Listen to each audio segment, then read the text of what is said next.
Yan guys, today I'll be installing this handrail.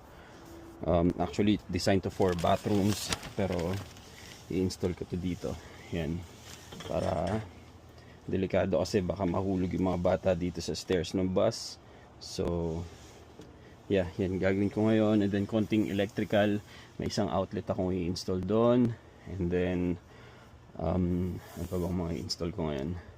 Lalagyan ko rin ng mga straps yung TV para pag umaandar yung bus hindi siya gagalaw-galaw, pati yung mga game consoles. Yeah, yan yung gagawin ko ngayon. So ito, dito ako sa likod ng truck, puputulin ko to, and then ito yung pagkakabitan ko nung netong handrail na to. Yan, and then pinturahan ko na lang siguro to para maganda tignan.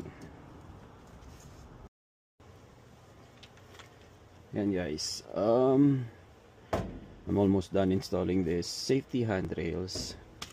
Yan, nilagyan ko ng kahoy dito, tapos kinabit ko dito sa cabinet na yan. Just need one more screw here. Medyo pangit tignan to, pero meron akong blue paint dito, so I'll paint it with this one, glossy, para kahit papano gumanda tignan to.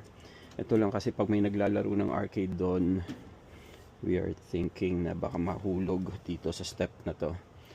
So for safety reasons lang. And then this is the last screw na ilalagay ko, and then I'll paint that etong wooden 2x4 na yan.